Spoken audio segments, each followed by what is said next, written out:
이게 메인 카메라죠. 저희 이천 심의 있는 교회에서는 교인들을 모집하고 있습니다. 많이 놀러 오세요.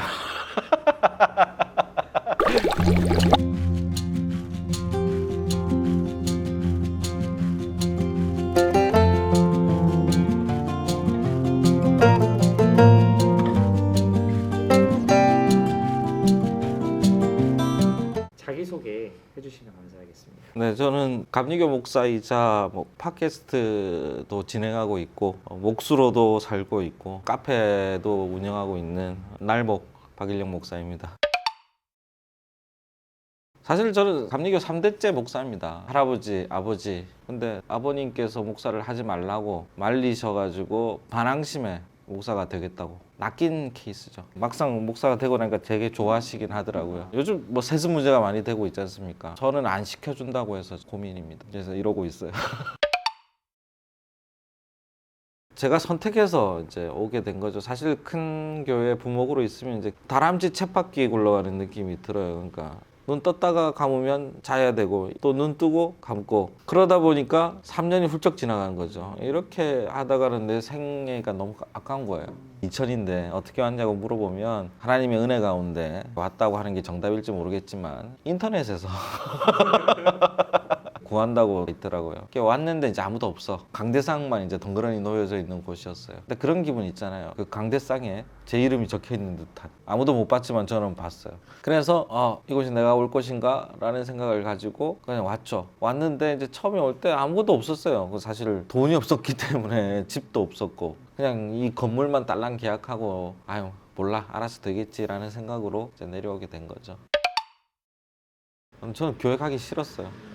교회 가는 게 일하러 가는 게 되니까 너무 싫었던 거예요. 그게 행복하지가 않아요. 제가 가장 중요하게 여기는 게 이제 완전한 행복은 아니더라도 이제 행복한 걸 바라는데 하나님께서 우리를 왜 만드셨느냐, 만들어 놓고 뭘 원하시느냐에 대해서 좀 생각이 좀 다릅니다. 보통 이제 영광 받으시기를 바란다 뭐 이런 얘기를 하잖아요. 전 그건 아니라고 봐요. 아이들이 있는데 아이들한테 원하는 게 그 아이들이 커가지고 나를 섬기고 나에게 맨날 영광을 돌리면서 살아가기를 원하는 사람도 있겠죠. 있겠지만 정말로 아이들을 사랑하는 부모들은 그 아이가 건강하게만 자라다오 하면서 행복하게 살기를 바라는 게 부모의 심정 아니겠습니까? 근데 그 부모보다도 더 사랑한다는 하나님께서 하나님의 영광을 위해서라는 그 조건부식의 하나님 아니라고 생각하거든요. 내가 먼저 행복하고 싶었고 일단 교회 가는 게 즐겁기를 바랬던 게 시작이었어요. 그러려면 교회 가면 뭘 해야 좋을까? 제일 좋은 게 쉼이 있는, 현대인들이 너무 바쁘고 힘들잖아요. 그래서 그 쉼이 있는 공간을 만들고 싶었고 쉼이 있는 교회를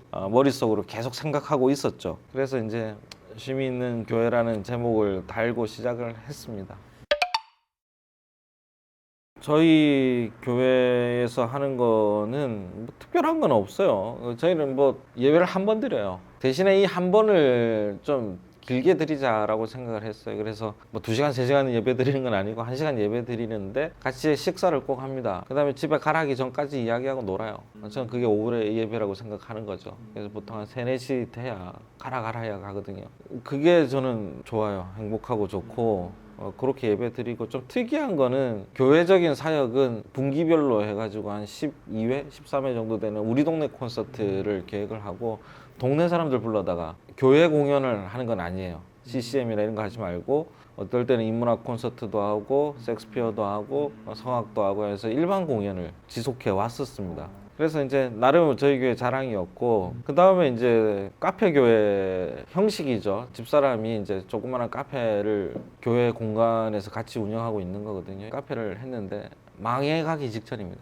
그래서 처음에는 자비량을 목적으로 했다가 이제는 선교의 통로다. 그런 마음이 좀 편해져요. 또 하나 저희는 5주의 발걸음. 5주가 1년에 한 4번 있나요? 쉽게 얘기하면 이제 5주째는 예배를 안 드립니다.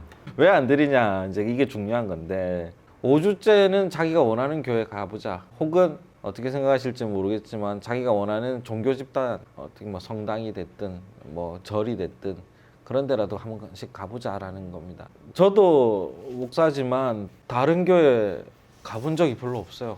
못 가요. 그렇잖아요. 배우고 싶은데 나도 가보고 싶으니까 당신들도 가봐라. 그리고 그 교회 가서 그 교회가 행복했다고 생각이 되면 저는 그 교회 가야 된다고 봐요. 왜? 교회 다니는 이유가 행복하려고 다니는 거거든. 제일 중요한 거는 일단 맞는 교회 가야 된다고 생각하는 거거든요. 그래서 가봐라 라고 얘기를 했는데 이제 부작용이 있다면 교회 안 가시는 분들이 아예 안 가시는 분들이 있고 그 생각해 보면 그것도 나름대로 또 하나의 주의를 쉴 수 있다라는 엄청난 쉼 아닙니까? 처음에는 그 저희 교인들이 한번 쉬고 난 다음에 되게 행복해했어요. 아, 교회 안 가도 된다. 어릴 때부터 교회 나갔던 사람들도 있었으니까. 근데 이 교회 안 나가는 게 당연한 게 아니라 몇 번 안 나가기 시작하더니 아, 이제는 어디라도 가야 된다고 소개시켜 달라고 그때 가는 이런 프로그램도 좀 하고 있고. 돈이죠.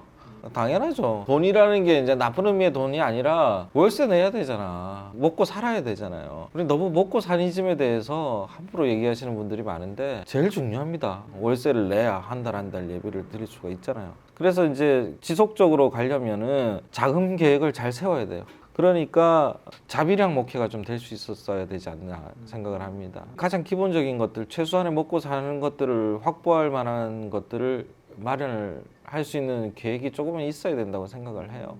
물론 기도해서 주시는 경우도 있어요. 기도한다는 걸 제가 비꼬는 게 아니라 우리가 최선을 다해서 준비를 하고 기도할 때 효과가 있는 것이지 마치 그 공부 안 하고 점수 잘 받게 해달라는 것. 최선을 다해서 공부하고 기도해야 생각 안 나던 것도 생각나고 하는 거지. 그래서 그런 마음으로 보면 지속되기 위해서는 돈이 필요하다. 자비량이 필요하다. 저는 그렇게 생각합니다. 팟캐스트는 좀 오래됐어요. 팟캐스트는 2003년도부터 했었으니까 그때 울분이 있었죠. 지금 우리 교단에 대한 울분도 있었고 교계에 대한 울분도 있었고 그래서 울분이 있었는데 마음이 맞는 분들이 모여서 그 당시에 보이스 오브 후지자라고 뉴스 채널 같은 약간 뒷담화하는 그런 B급 방송을 지향하자. 그래서 후지자가 선지자의 반대말이다. 그래서 일단 일이 일어나고 나면 뒤에서 얘기한다. 그런 식으로 시작을 했고 그 다음에 이제 한국 기독교사 토파보기라고 해서 역사 방송 얼마 전까지 했던 이제 양들의 침묵이라고 진보 신학 방송도 박사님들 모시고 진행을 했었습니다. 좀 다른 쪽의 신학과 생각을 하는 사람들이 소통을 할 기회가 없었던 거예요. 예, 그런 식의 좀 토양을 만들어 주자. 그리고 좀 진보적인 생각, 뭐 좌파 우파 이런 게 아니라 신학적으로 진보적인 생각을 좀 가진 사람들의 이야기를 함께 고민해 보자. 예를 들면 이런 거죠. 우리가 하나님에 대해서 이야기하는 게 좀 경망스럽게 생각하는 게 바로 한국 신학의 좀 토대잖아요. 근데 조금 좁혀가지고 돌아가신 할아버지에 관해서 이제 집안 식구들이 이야기를 한다고 생각을 해보는 거예요. 처음에는 뭐 좋았다 뭐 이런 얘기하다가 우리 할아버지 뭐 코털이 많이 보였어. 우리 할아버지 뭐 배가 많이 나오셨어. 이런 얘기 할 수 있잖아요. 그런다고 해서 뭐 식구들이 뭐 너는 뭐 나쁘다 뭐 이런 얘기 안 하잖아요. 그냥 마찬가지로 우리 하나님에 대해서도 이런저런 고민에 대해서 얘기하는 것들이 중요하다. 그리고 그렇게 하는 것이 제일 중요한 하나의 단어를 떠올리게 하는 것이 바로 기억이라는 거예요. 그러니까 우리 삶에서 하나님이 가장 원하시는 게 뭐냐? 저는 기억이라고 봐요. 기억. 네가 힘들었고 어려웠을 때 내가 너와 함께 했다라는 것을 너는 기억해다오. 부모가 아이들한테 하는 것도 마찬가지거든요. 야, 내가 너 키웠다는 거 인정해주고 기억해줘. 그래서 하나님을 기억하자. 그런 의미에서 팟캐스트를 진행하고 있고 제가 지금 하는 방송도 많이 봐주십시오. 목공 같은 경우에는 본격적으로 여기 와서 이제 먹고 살 자비량에 도움이 될까 싶어가지고 만들어서 팔죠. 나름대로 연구도 많이 하고 좀 고퀄리티라고 저는 자부합니다만은 자기 자랑을 잘해야 되는데 이게 부끄러워서 못해. 사주세요 이걸 못해요. 그래서 이제 뭐 아름아름 이제 좀 팔리고는 있지만 뭐 그런 걸 위해서 하다가 결국 먹고 살려고 하는 거죠. 예, 먹고 살려고 했던 건데 나무를 좋아하니까 내가 잘할 수 있는 게 뭔가 고민하다가 그걸로 좀 같이 하고 있는 겁니다. 네. 일단 올해는 제가 건강해져야 교인들도 걱정 안 하고 해서 좀 건강 회복하는데 좀 주력하겠고 내년에는 계속 하던 거 저도 생각하고 있던 것들이 있기 때문에 이게 메인 카메라죠. 네. 저희 이천 심의 있는 교회에서는 교인들을 모집하고 있습니다. 많이 놀러 오세요. 생각이 열린 분들만 모십니다. 안 맞으면 억지로 와서 예배 드릴 필요가 없다. 이 얘기를 꼭 드리고 싶고, 그 다음에 꾸준히 어쨌든 동네 사람들과 함께하는 교회를 만들어 나가려고 애를 쓰고 있습니다. 근데 그 이웃과 함께하는 교회, 근데 약간 함정이 있는 거는 사마리아인이 진정한 이웃이었죠. 그런 이웃들과 함께하는. 기독교는 행복해야 됩니다. 일단 드릴 수 있는 얘기가 돈이나 재산, 그리고 확인되지 않은 뭔가를 통해서 맹목적인 부자가 된다거나 혹은 만사 형통된다거나 이런 얘기를 계속 하시는 분들의 교회에 있으면 빨리 도망가십시오. 안 됩니다. 그렇게. 오히려 예수 믿는다는 게, 하나님 믿는다는 게 오히려 고난의 길이고 더 힘든 길이거든요.